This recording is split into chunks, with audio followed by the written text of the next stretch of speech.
You're listening to FFOP Radio. Reach the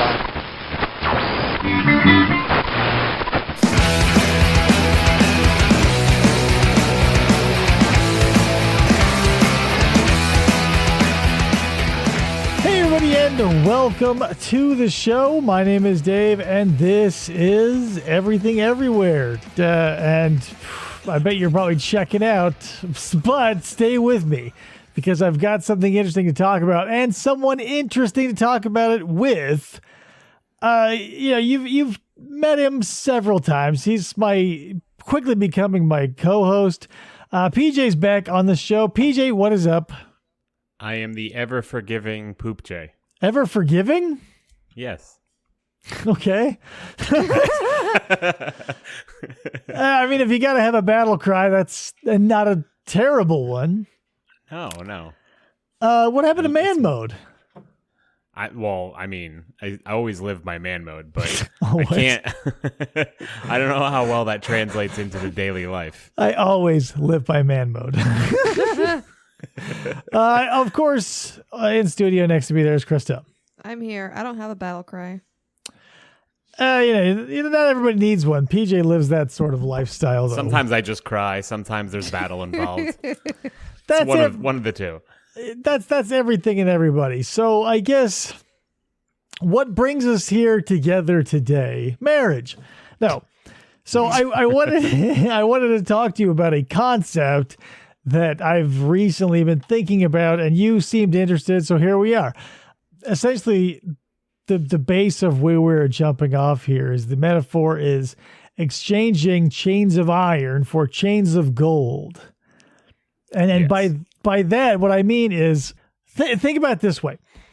An extreme example, this is hyperbolic, and I'm not going to hold anyone to this, but let's say you're an alcoholic, and your chains of iron is your addiction to alcohol, whether you consider it a disease or an addiction or whatever. It is, whatever you want to call it, that is your chains of iron that are holding you in place, immobile, and, not getting, basically, the thing that you can point to and be like, that's what's holding me back, right? So when that person with those chains of iron, let's say, goes to AA and breaks free of their alcoholism, their dependence on alcohol, but now they are an advocate, and all of their thoughts and all of their personality now revolves around helping others and being that martyr and bringing up that chains. And so now they're a force for good and they are getting stuff done, but they're still clinging to the concept that essentially kept them stuck. So now those are the chains of gold. So you're taking a situation and saying it is these chains, flipping it 180. You're still trapped under this concept, but in a now more they're positive way. Yeah, now they're gold. But don't you get it? They're gold. Does that concept make sense to you, first of all? Yeah, I did it with the weight loss. Right. Okay. So that was another one I was going to bring up. If you wanted to liken this, because I did this too, but to a far lesser extent. Your chains are food. My chains used to be food as well, and it's easy to have those chains of iron in this case because, like, fast food and junk food and stuff in bags and yada yada. We all know how everybody gets fat. And you become that person. And I was teetering on that line where you're now like, oh, you got to eat healthy. And you start pushing the healthy lifestyle in virtue of how you changed for the better. But your life still revolves around food. So you're chained to that concept now by gold. Yeah. I was very much chained to that concept for quite some time. So yeah. And that's the thing. We see these entities, whether it be the aforementioned alcoholism or food, or it can be smoking, it can be, drinking, whether you religion, anything you want to do, family, anything can be this situation. So I guess my first question is, do you think one is legitimately better than the other? honestly, I don't think that one is better than the other because they both have their they both have extremes. So I'll use my weight loss as an example. So on one end, I was using my food to cope with things, and that was just my comfort thing that I would rely on. So food was always on my mind, and like when I was going to get my next bit of food. Right. And a lot of times I'd be eating food while I was making food. That was one of my biggest things. I was a binge eater. So when I decided to start losing weight, I then started focusing on food because I needed to make sure I was eating enough and eating the correct things and eating at the correct times. And then I was also pushing that information out on people, being like, hey, this is how you should do this. This is what you need to do to lose weight. This is how you get results and stuff.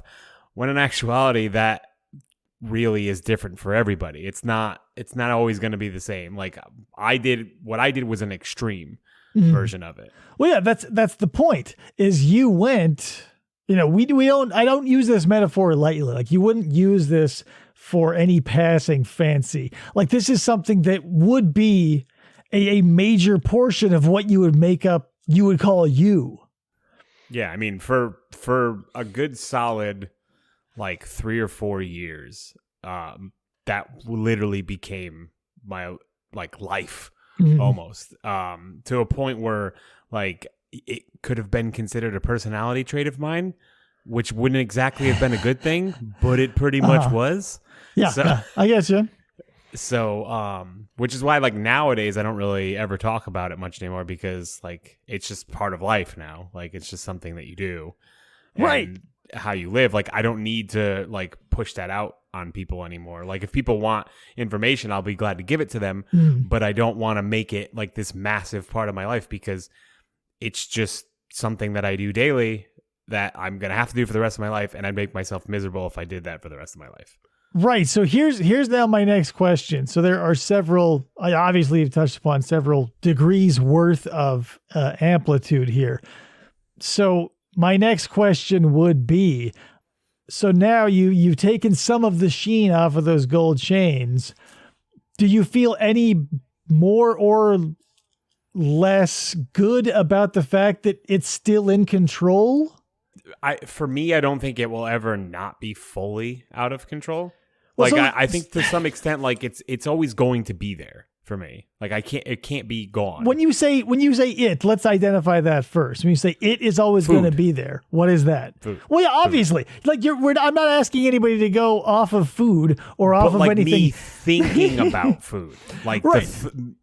it revolving around things that I do because it's always in the back of my mind, regardless of like I'm always like I want to make sure that I get enough protein, or I want to make, but like that thought never leaves my mind on a daily basis.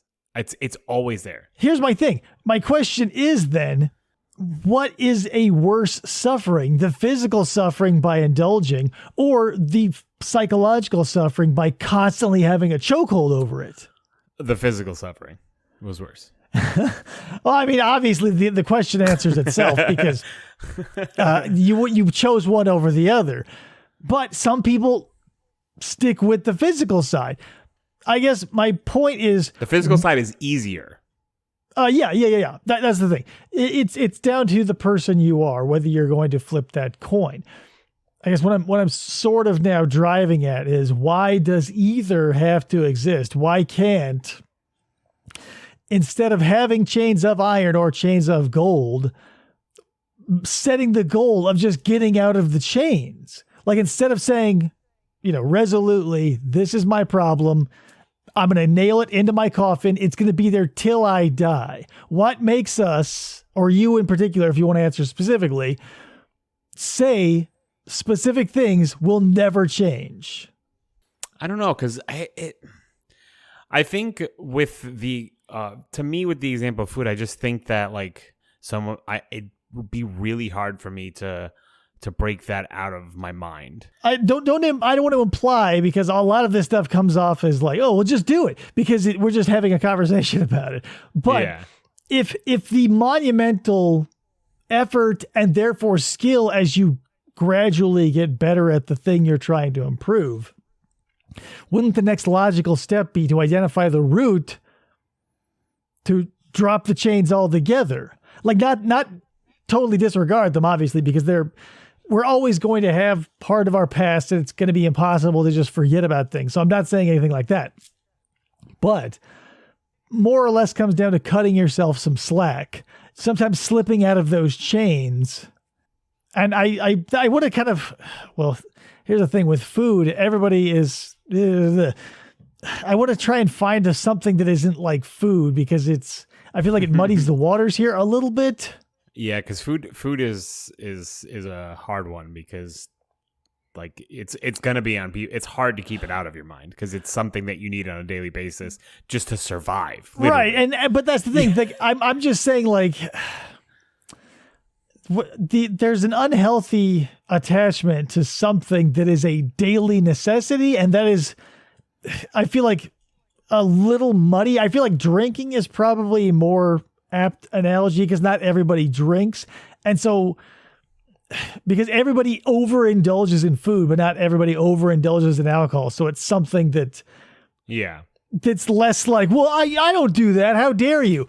But everybody knows somebody who has, at least, I'm saying in your mind's eye, even people with a problem can identify a problem in somebody else.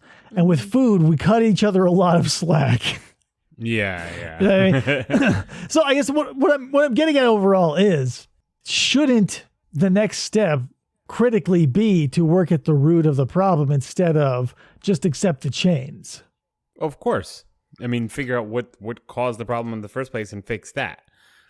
Right. So why is it, I guess then, this is a rhetorical question, because why is it we are willing to put in time, energy, money into our physical form, but when it comes to the mental side of things, like, okay, this aspect of my personality, let's call it a disorder or a response or whatever, cultivated itself through me by way of eating too much, drinking too much, or whatever. And we go, okay, I'm going to work at changing that behavior.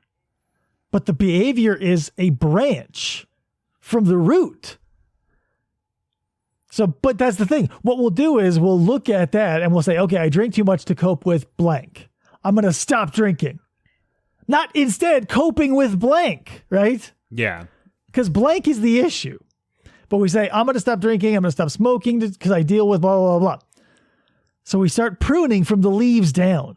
And that's what you're doing is when you're, instead of looking at the core, and this is all anecdotal because this is what all everybody seems to do. But we have those rare cases where someone makes the decision to go, I'm done with this. And they stop it immediately. Mm-hmm. I think it's probably because they're tapping into whatever, like they stumble upon the core issue and they go, oh, bingo, done. But we want to work for what we get, I think. Well, and if you don't know what it is that you're looking to find whatever the root is of the issue, then starting from stopping doing whatever the action is. But then here's the thing. The action is your way of coping with the root. So take away your coping mechanism, and what do you have? You're replacing it with nothing, right? Mm-hmm. That's why you get fitness nuts. That's why you get people who flip on the AA. You take away their coping mechanism, the root is still there. So a food nut becomes a fitness nut. An alcoholic becomes an Al-Anon sponsor and member, and they find Jesus and all the other flip side of that coin. Because we are addressing the mechanism they are using to cope instead of the root of the issue. So we go, my 600-pound life to my 300-pound bodybuilding physique.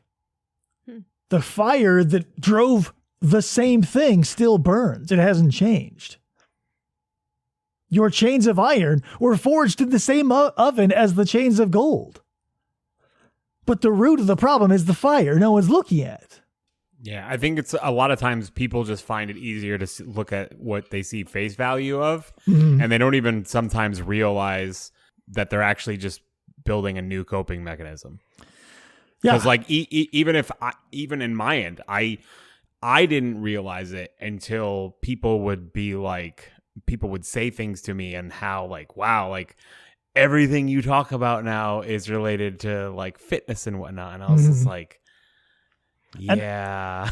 I'll be real with you. When you went on this journey, I called it from 1,000 yards. I said, I hope to God, and obviously you went through a little bit, but I was like, I hope to God it doesn't become that dude. Yeah.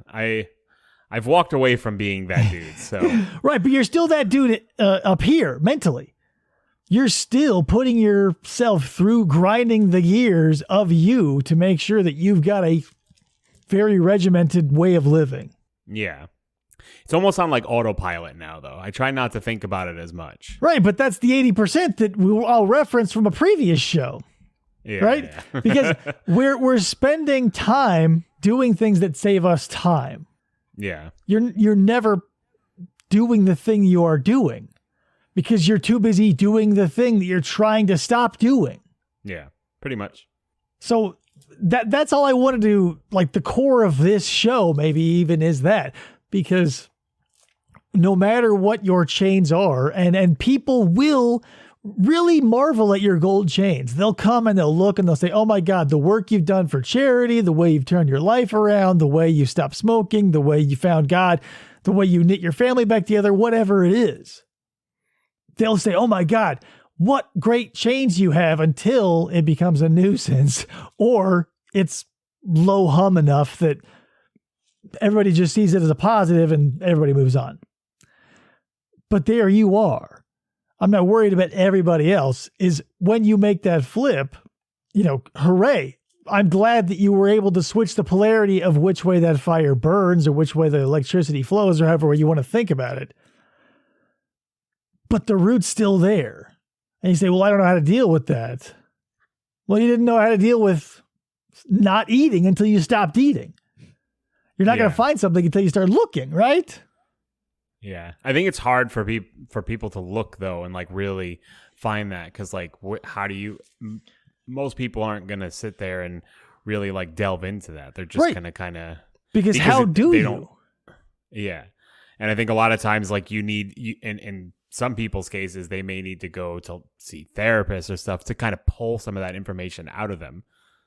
I think here's a common practice that I think is almost akin to some sort of like secondhand therapy, is allowing, I think we talked about this before, my 20 minutes that I talked to you about, but allotting yourself time where you don't judge yourself for your thoughts.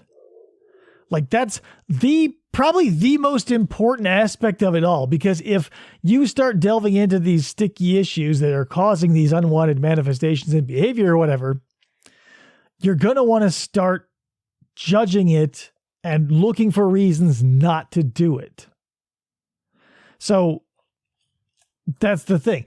If you want to look, you have to not judge, because you're going to start thinking, well, what is my problem? And you'll land on something that sticks in your craw, and then you'll get defensive about it probably, or you'll start to play the victim, or you'll find a way to get one up on XYZ. And you're constantly scheming your own thoughts.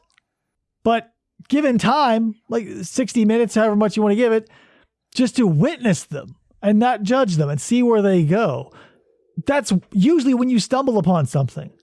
Your mind is desperately trying to tell you something. Yeah. But the you that you identify with is trying to get in front of that and say, okay, I get it. But you don't. So we say, next best thing, the physical manifestation of the thing. I'll work on that and I'll work on the baggage later. Yeah. I also think people have a hard time sitting in their own mind. Yeah. At all, because I struggle with it. So like there are times where I just don't want to do it, but like there are times where I did do it for a while. Well, because it's been given this, and you'll probably agree, there's like a public stigma against quiet. Like there's always got to be something going on, which that's just everything is getting so fast that nobody is stopping. There's you see people out there who are going nonstop always out with people, always doing things, never stopping because they don't want to be in their own head. They don't want to be alone to in their own thoughts. They just don't want to. They'll do everything to escape it. Yeah, we're seeing sort of a chains of gold type situation, possibly, because if your thing is constantly running away, literally, or rather physically, from something and going out, you know, we've got all shades and walks of life. And part of it is, if you don't want to look, you don't want to look. Because some people are built or programmed, or they grew up, or were naturally apt to, or were destined to, however you want to put it, not wanting to question anything. They just want to be pointed in a direction and being told it's good, and they'll say great until the day they die. And I'm glad we have those people, because we don't need everybody constantly in an existential crisis. Yeah. But there are people out there like you, me, and everybody here who are going to look inward and be introspective and say, why am I doing this? And then the cognitive dissonance develops because you say, I hate this job, but I need it to stay alive. It's the smoker's dilemma. I want to stop smoking because I know the health risks and I know the cancer and yada, yada, yada. But I just got to get through this next day of being a nurse or being at school or doing whatever. So sometimes you feel like your chains are gold, but they actually are iron. Like, yeah. if you can see anything the way you want it. And some people will just, like I said, put their head down and chug along. But if you look down and see those iron chains, you're going to want to, and that's the thing where it starts. It's sort of a progression of sorts, because if you see everything you're doing as normal, you don't question it. So you don't even know the chains are there. So it's a bizarre process. So then you look down and you go, oh my God, I drink too much. Boom, chains. You've admitted to yourself alcohol is your chains. And you go, okay, boom. Now I'm a born again Christian because AA saved my life and I gave myself to a higher power. Boom, chains of gold. But is there anything beyond that? There should be. Right. Like you should be. It's those type of instances where people are always like finding religion and stuff. It's always such an extreme jump of like in their personality to go from like, because they're giving up. They're just giving up the flavor. The intensity of the fire is still there. Yeah, and then even on that end, like when you give yourself into religion, you're just like, I'm giving all of my being to something that I believe is possibly there, but might not be. So I don't have to wallow in whatever this is anymore. So here's what I'm going to ask you. What do you think those chains metaphorically in this, situation, what do they represent IRL as we speak? Like boil all the, like nothing specific, obviously. Don't tell me cigarettes or booze or food. What is it that invokes those chains? I mean, I think it's a repetitive action. Well, no. I'm not saying what's the start of the mechanism, because people will drink to excess before they realize they're an alcoholic, or even admit, or maybe they never will. Well, it's probably there's just a moment where you might look at yourself in some regard, almost like an out of body experience, I would say, where you're like I can give an example of the exact moment where I looked at myself and said, I need to lose weight. I remember the moment, the exact moment. I was out with a friend. We took a picture. That picture got posted online later that day. I saw that picture and was like, oh my God, I need to do something. Yeah, I remember that moment too for me. So like, but it took me looking at myself through that picture. You're right around the nail. You're trying to hit it. Yeah. So it's kind of you have to look at yourself and do what? And say that you're going to make a change. Well, no. Before that, we're going to the root. Say that something is wrong. Bingo. Yeah. So you're looking at yourself and acknowledging that something is wrong. You make a judgment. Yeah. Before you know the thing you're doing is wrong, before you're clued in, you're clueless. So the thing that you're doing may be detrimental to your health, but if you, whatever, that it's an unjudged thing. Once you put a judgment on something, you say, oh my God, this thing is my chains. Boom, there they are.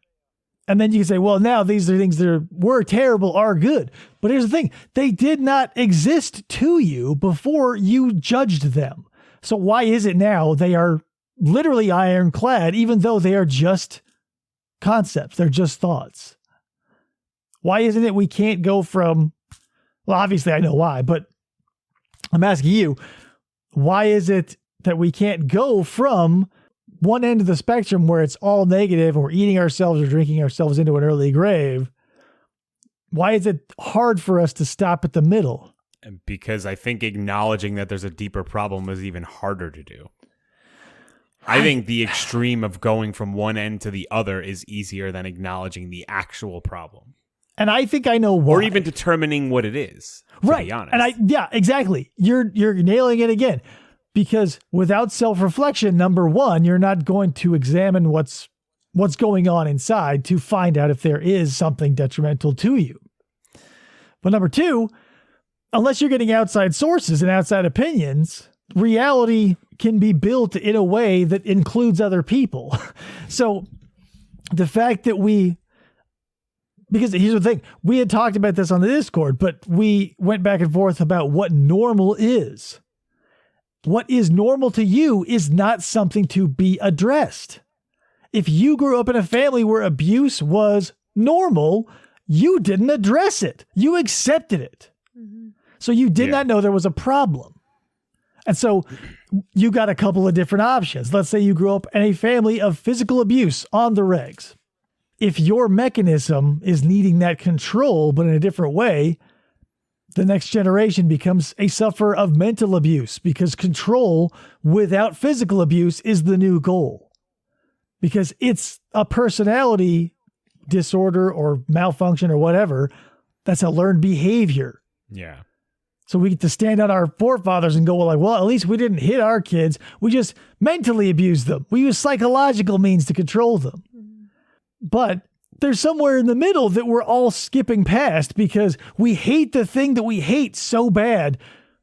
We want it so dead that we want it to control us in a completely different way. Does that make sense? Yeah. Usually we're almost subconsciously running from something and almost shutting it down entirely. Right. So here's the thing. I think personally, do this or not, I don't care if you do or don't, because again, it's your journey. But instead of looking for ways to correct the behavior, which I'm not dissuading you from, like if you want to exercise or do whatever to change whatever, great, check. Why not ask around and be like, with this new self-awareness, like if I had this back in the day when I was fat and making this change, I would have done two things: stop eating so much crap and ask the people around me why they think I ate so much. Because everybody who is bigger, I guarantee, because I did this and when I got fat, I'm sure people did this to me. They go, what are they eating? Emotionally was the implication. It's you're always eating based off of emotions, especially in that regard. Right, because your body is only supposed to, it's not supposed, I don't want to say supposed to, but it's built to contain so much material. And the fact that we're jamming in more and more and more, for what? But we're not looking at that. We're saying, hey, lose the weight, fatty, like start eating healthier, but that doesn't address the issue. It just makes you seem like a dick or whatever the advice is you're giving. Because nobody on the outside of the person with the quote unquote problem wants to say, hey, you've got a problem with blank, and I think it's because of this. Yeah. Even though everybody thinks it and everybody talks about it behind their back. It's a taboo thing. Say, I don't think you're dealing with this healthily. They're just saying, no, you eat too much.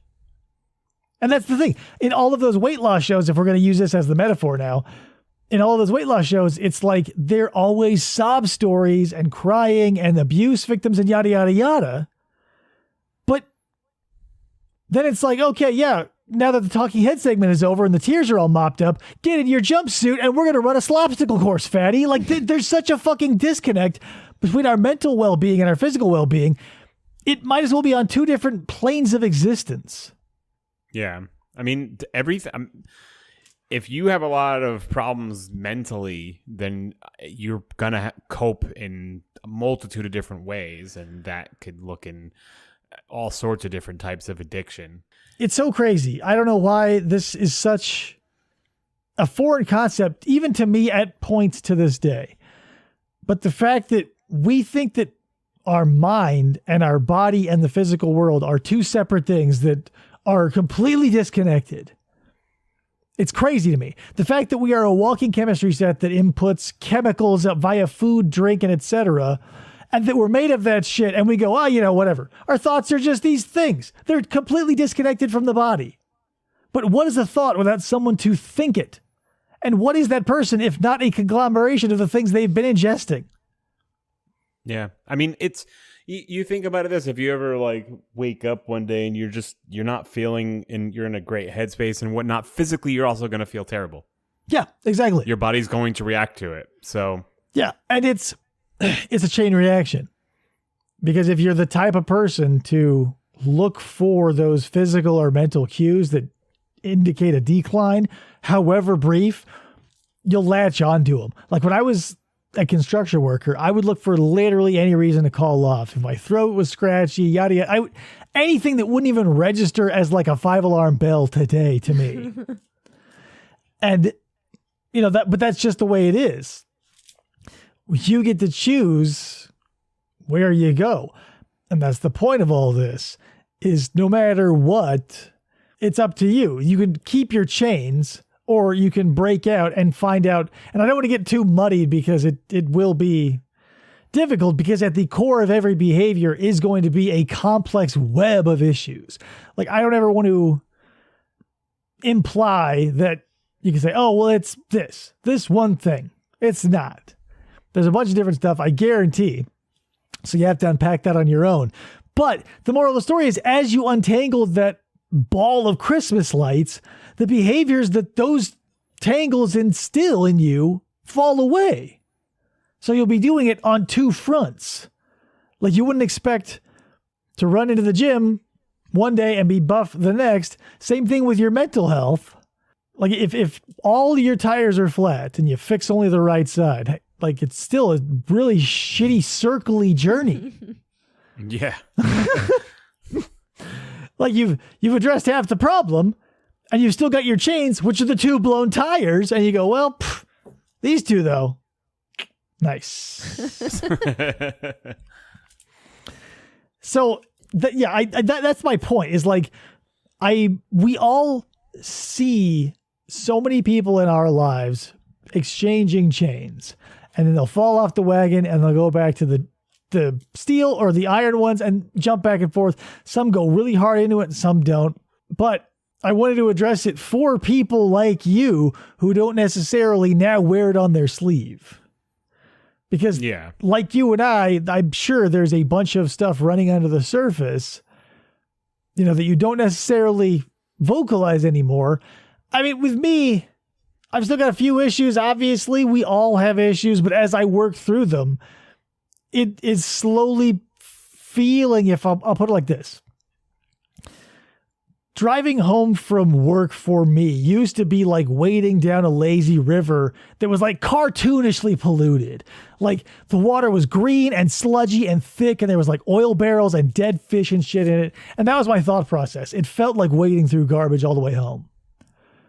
And as I've worked on not only the physical side of things, but tried to untangle the Christmas knot at the center of the core, the behavioral side, it's become a lot smoother down that river, because I've only that's why I'm talking about this now, only semi-recently come to the conclusion that it's the core here that was being overlooked, because I was overlooking it and just swapping out one negative pattern, which is a negative string of thoughts, to rubbing on beads. That was my thing. I had beads all over the place. I got beads in my car. I wear beads. I still do. But I was rubbing my fingers raw because I was like, oh my God. I translated the negative thought pattern process into a physical manifestation and saw how much damage I was doing internally, physically now. Yeah.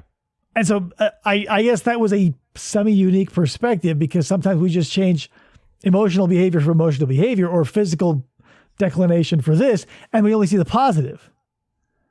Your coping mechanism for being an alcoholic is being annoying, but you're healthier as a Right. whatever. I never turned a negative thought process into a negative repetitive physical process until maybe that point, or at least never became aware of it. It's like, oh shit, it's the inside too, because you'll feel like there's nothing there. We're awful at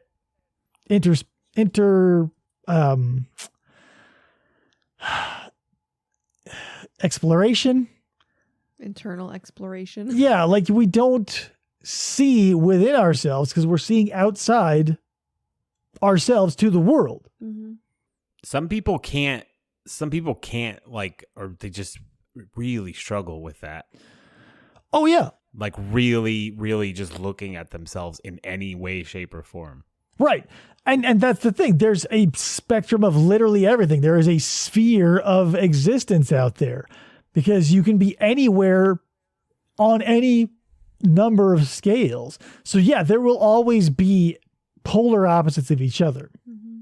But those are just cues for people like you and I who are looking for the center. You want to be at the core, and that's where everything lies. When you're in the center of something, you're the most well-protected, you're the calmest, you are at the bottom of that pendulum. You're expending the least amount of energy, to be who you are. And it's up to us to bounce off these polarizing figures. You see someone who leans far right politically, you go, whoa, weirdo. You see someone who leans far left politically, you go, whoa, different but equally intense weirdo. You meet these people daily so you can find out where your center is. And it's not going to be the same. Like, you're not looking for a magical center. It's just going to be you. Instead of that, what we can do is do that other thing, is flip 180 degrees and be an ultra polarized fitness figure and be a beacon for somebody else, hopefully.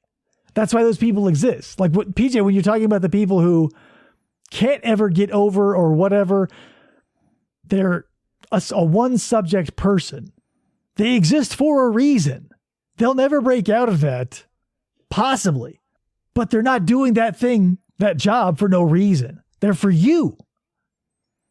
When you see these people highly polarized, a highly angry Republican, a highly angry Democrat, a very hippie person, a very militant person, you look at them and you go, whoa, okay, if we were all where we were and we would just go, okay, everything's fine.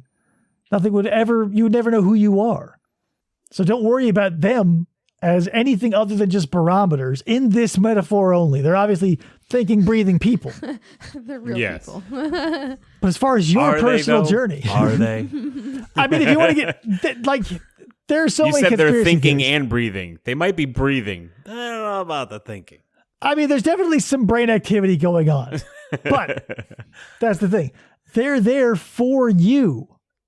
And what you can do with them is anything you want. Like, when you're a kid, you typically make fun of people you deem less than. You admire people more than. Or greater than, however you want to put it.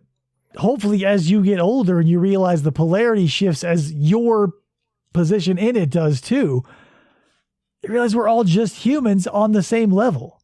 Yeah, to be honest, I try not to like spend too much energy on like those type of thoughts, because like I come across so many varying different types of people on a daily basis just with work and just getting back and forth to work, because I see it on the subways and everything. So like I just kind of take it in stride, like try not to give it too much energy, because otherwise then it just takes my energy that it doesn't really need to. All right, I'm not saying to latch on to these I individuals. just don't even think about them sometimes. Well, but that's the thing, is that if you don't think about, think about whatever you want to think about. It doesn't matter. I'm not advocating thinking about anything. This is my just pontification with you. But if you are going to do something like this, it's a reverse process of the chains. So if we are at the point of maximum anxiety where our mind will not let us stop thinking, right? Say, how do I get my mind to stop? I keep hearing people ask me that, and I still don't know, but this might help. If your brain is constantly going, why is it, number one, like a engine cannot run without gas. You're giving it energy. The more you think about not thinking about something, the more you're thinking about it. So it's a weaning process. You have now given yourself these chains of iron as a thought process. You now need to start shifting that. Turn them into chains of gold, or see that they're not there at all. Because thinking without judgment is exactly that. If you are thinking that your line of thinking is doing you damage, then yeah, it is. If you think that all your thoughts are great, those are your chains of gold and you become a narcissist. But if you, judgeless, sit and watch your thoughts, they go by pretty quickly because you're not focusing on them. Attention, no matter what form, feeds something, negative or positive. Mm-hmm. Saying, I want to stop this and I'm focusing on not thinking about that. What does that fucking mean? I'm trying not to think about it. What are you trying to do? I've said that before, but whatever. The point is, dissolve your chains by loosening your grip on your judgment. Because what are chains a symbol of? Control. And judgment implies you need to control something, or something has control over you. Bingo. If you give up control, what you think is trying to control your thoughts, and you just let them go, that untangles the knot that keeps getting tighter the more you judge the thoughts that you're going to have. And then you start asking crazy questions like this, like, where did that thought come from? It came from you. You're the one in the driver's seat. Just because something occurs out of quote unquote nowhere, it didn't. I promise you. You have been a nonstop experience since you were born. Just because you can't remember it all doesn't mean your brain doesn't have certain cues and triggers and isn't doing something in the meantime. Your brain is always working. You've never checked out. Your consciousness can check out and you go, huh? But then you go, boom, and you have a thought and you go, whoa, where'd that come from? It's just a thought from the process that's been going ticker tape style the whole time. It's just flashy enough to catch your attention. So then you pick it up and you start reading the tape, and then you start writing on the tape, and then you start memorializing the tape and remembering this part of the tape is because it's your favorite part of the tape you've ever fucking seen. And you put it on the wall and you look at the tape and you go, God damn it, that was the best fucking tape. The tape that will come out will never be as good as this fucking tape right here. Because you're judging it. You're putting a value on it. You're making your chains. So whether you value them as priceless or worthless, whether it's a punishment or a privilege, you know? But that's the thing. If you don't want to look into it, then don't. Be that person that leans into being a born again, and be that person who on their deathbed is trying to convert the last. Because you'll be doing exactly what you're supposed to be. If you want to change the behavior to do it and use that fire for good, do it, right? Don't give up your fitness or sobriety or nicotine free or your religiousless life ever again. Don't give it a second thought. Use that fire for good as you see it. Because in the end, what does it fucking matter? It's your life. You get to do with it what you want. If you want to drink yourself inside out, you know, diarrhea is not my favorite thing to do, but for some people it's a blast, I'm sure. And Literally. a liquid, yeah, literally. And a liquid lunch will get it for you all the time. Holy shit. So that's the thing. Maybe that's the root of this too, is like when you stop judging your poor behavior, you'll start questioning it.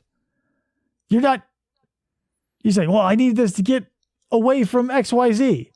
If you just say, well, I like to drink. If you be that person, if you want to be that person, but if you want to look in, be okay with asking that too. But what if you don't know? What if you're say you're an alcoholic and you're like, why do I drink? You ask yourself why you do X, and you just don't know. then you're not thinking. You're trying to think. Because you say, well, why am I drinking? It's because you're not looking. You don't know why, because you're not looking at your behavior. Because we're bad self-reporters. If someone told you to make a food journal, it would be 100% wrong. At least for a week or two. Because you're looking at the end of the day and you go, what? I had 7 grapes? Oh, yeah, well, yeah, obviously this, I'll get it tomorrow. And it'll be a gradual thing. Because you need to become conscious of yourself. If you sit down and you go, why am I doing this? And it doesn't spring immediately to mind. Well, no shit, Sherlock. When you sat down and said, what's math? Did you know? No. But you have to look. And you have to, not judge. You say, well, every time I had a destructive behavior, it was at the end of or because of, or I was thinking about this when it happened. But if you don't stop to look, then of course you're not going to know. If you go to a different country and don't know their language, how are you going to know it? You didn't take the time to learn it. Same with you. If you say, why do I do this? If you don't know who you are, you don't know why you're doing it, start looking. It's as easy as paying attention to yourself. You have control over your hands. Mm-hmm. I still catch myself doing things that I had zero plan of. Like on a daily basis. I'll walk to the pantry, get one of those protein cookies and be halfway through it before I go, oh shit. No idea sometimes. Those old behaviors of, what you can call it muscle memory, but myelinated neurons, they're still kicking. So it's not like you wake up one day and you go, aha. I mean, you can. It's not impossible. But if it doesn't happen, whatever. You've got your chains. Like you've had them the whole time. It's just now you can see them. Like, why is it so like a deadly serious thing now when it's always been there? There's no reason to go fast. Those chains didn't, in this metaphor, they didn't come from nowhere. They didn't, bing, that you built them.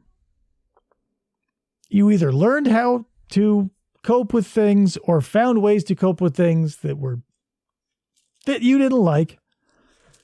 And you didn't know how you did it. Like no one knows how they got addicted to heroin. Nobody knows how they became an alcoholic. Everybody just one day looks down and goes, oh my God. Or they don't do that. They're not self-aware. They're not looking and they don't care, which is fine. You don't have to. The flip side of that coin is once you see those chains, it's in your best interest to keep going. Because before you didn't see them. There was no detriment. Oh, but now you can't go back. Yeah, you cannot, you have to, once you identify, oh, we got a thing here, it's in your consciousness. It's like when someone mentions a shape or a number to you. You see it everywhere. It's there. And you say, oh, well, I used to. Well, okay, yeah, used to. Great. Fine. I hear a lot of that too. Unless you can unwork the core of those chains without having to put yourself through the ringer, I'd get ringing or start looking. It's as painful as you want it to be, but you have to look.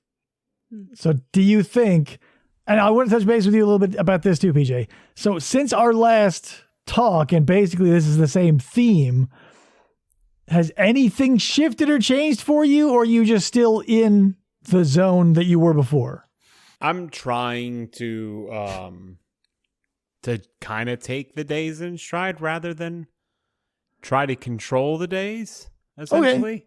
Yeah. So I take the time a lot to where I just for a while I was always watching stuff when I was on the trains and whatnot. But more or less lately I've been listening to things where I can kind of look around me and stop and actually take in what's happening around me rather and not try to control it for myself and just let things happen and follow them as they happen and go about my business. And so how does that be. Is there a tangible difference? I haven't felt like shit in a while, so hey, it's small steps in some cases. Hey, we all have to start somewhere, right? And the fact that you even tried, I'm very pleased with, because no one wants to usually. Yeah, no, I mean, like, I think it's good for me too, because like when I'm on the subways and whatnot, I'm around hundreds of people on a daily basis. So I think sometimes taking a second to literally look at people and like seeing that the vast majority of people on the train are just totally in focus on something, right? And oblivious to what's going on around them because they're in autopilot. Yeah. They're literally just in autopilot. So like, it's so strange because when I would find myself in that situation in a room full of people who are all checked out like that, it's almost like watching that scene in The Matrix where Neo pops out and sees that scary shit. Because you've popped out of your head into reality, and now you can see everyone else who's jacked into their version of like sensory deprivation. You go, oh my God, it's such a weird feeling, right? Yeah. Yeah, it's crazy to see because it's so many people on a daily basis because they've just checked out until they need to think again at work.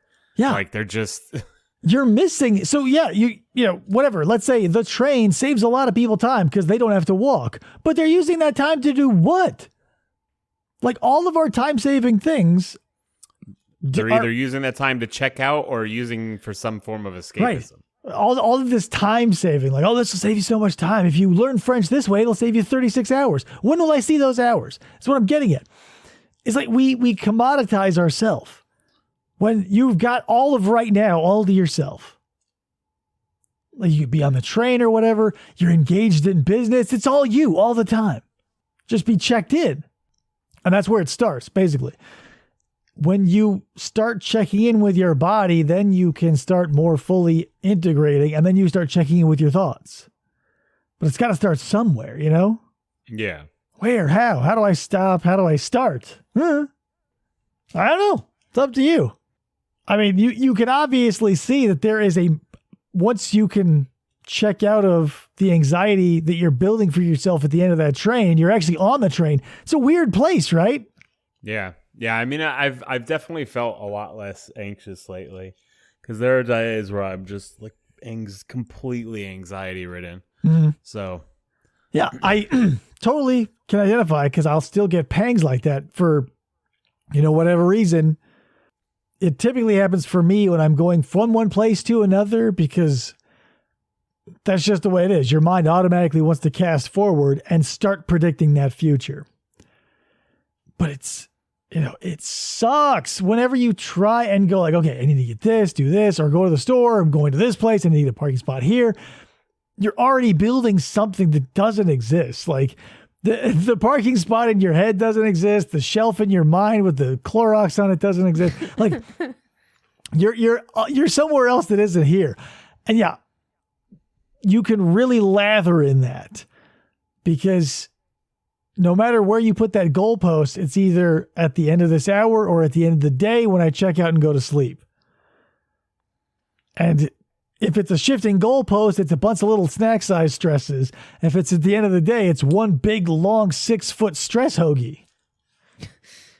A stress hoagie. That sounds delicious. That's how you get so fat. You eat a stress hoagie. But yeah. And that's the thing. It's all because of the judgments we apply. If we're applying them to the future, we get that problem. If we apply them to our thoughts, we get maliciousness. I don't care who you are. Even a narcissist, I'm sure, has some sort of battle within them, even though they exude nothing but confidence and, sure-footedness. I can't speak 100%, but it is only natural that you are your own worst critic because you're trying to push yourself forward. Except the judgment that we're using is awful. A critical eye looks at the behavior and says, make tweaks here, here, here, and here. Improve this and this. An uncritical eye says, that was stupid. You're a fucking idiot. And you'll hear it ringing in your ears. I did.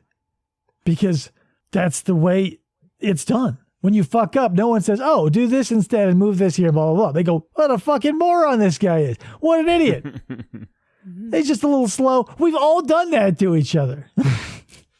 And so then we turn it inward and do it to ourselves. Instead of looking at what's broken and saying, next time this happens, this is where the grease goes. This is where the attention sits. If every time this happens, I have this reaction, your job is to not ever say you're trying, because you're not. When the rubber hits the road, you're doing.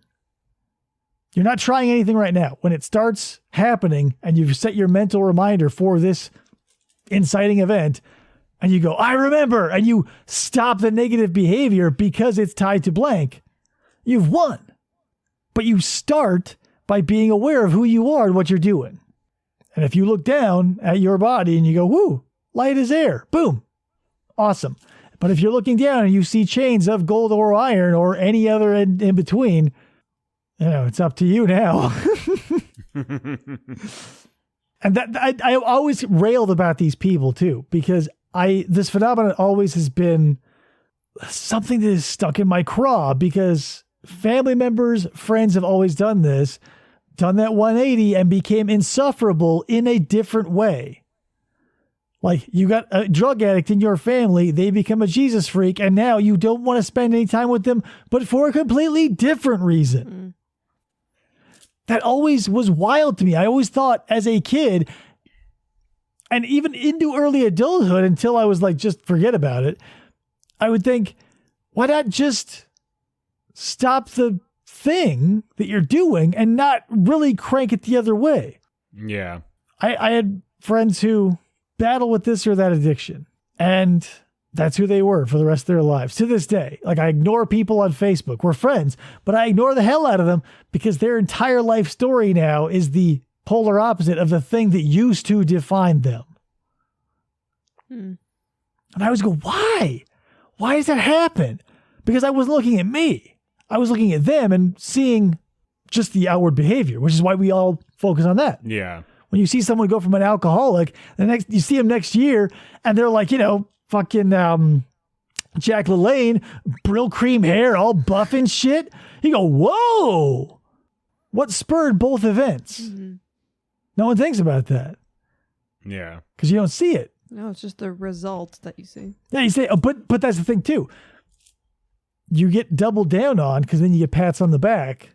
Like I said before, you get those, good job, way to turn this coping mechanism to something acceptable, but still suffer mentally. High five, buddy. And like I said, if your end goal is just to be the 180-degree thing of what you used to be, then do it. Because there's going to be someone on the other end of that spectrum who will need to have another half of their magnet, essentially. But it's up to you. What are your chains, and are you going to look at them? Or do you even think they're there? Or do you care? It's up to you. But I would like to continue this journey with you, PJ, because it's been wild so far. Yeah. Just like the amount of people and things and ideas that I've been exposed to simply by looking a little bit into who I was has been wild. Like, it is completely outshined, like in a complete and utter, from infancy to young adulthood, of forced cultural exposure. Because I didn't give a fuck. That's the thing. You can force cultural differences and, exposure of different things so you can get, well-rounded. But unless you're asking those questions, it's not going to sink in. Right. And it's up to you. You can't force on anybody. You can't make someone hang around with someone more level-headed and hope it'll wear off. I mean, sure, that can happen. But you have to be open to it. Yeah. You have to be willing to receive it. Yeah. And that's the thing. We're all so eager because we have our advice, right? Which is our key that unlocked our problem. And so now we're just jamming it into people. Here's the key. Here's the key. And they're blocking their lock hole because that's not their key. So yeah, of course. And then you go, you either get disenfranchised or you ramp it up to 11 and you thrive on the opposition. Because again, attention's attention. Right. Infamy and fame are so close. Because it's just a thought. It's just what we think they are. So what I'm saying is give up your chains if you want, or polish the shit out of them. PJ, thanks for coming on the show, man. This I had no plan, but I think we touched on some interesting stuff. Yeah, thanks for having me.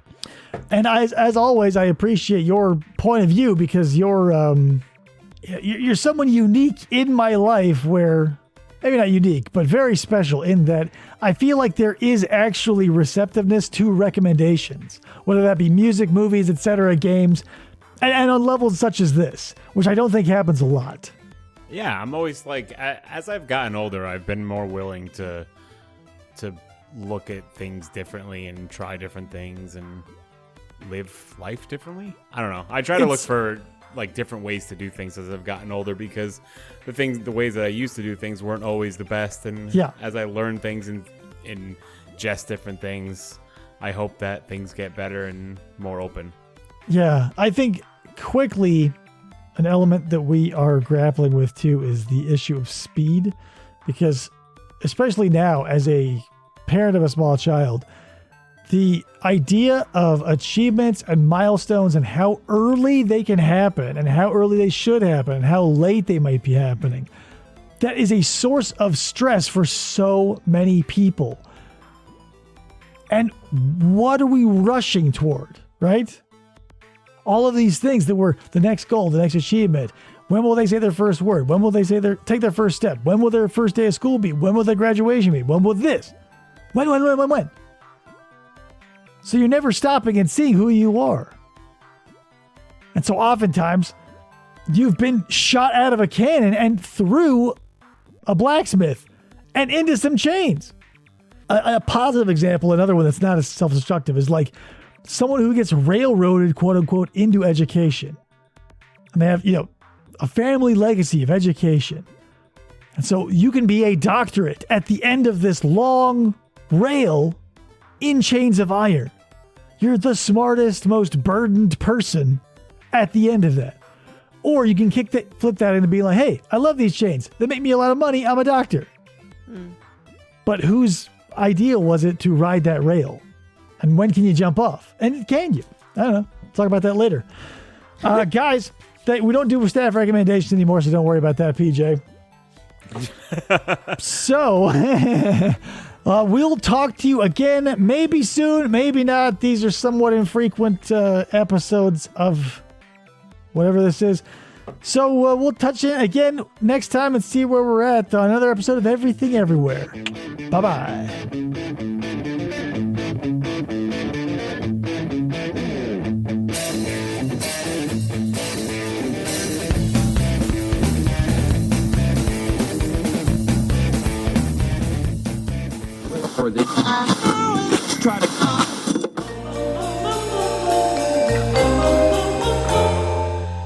Fistful of Podcasts Radio.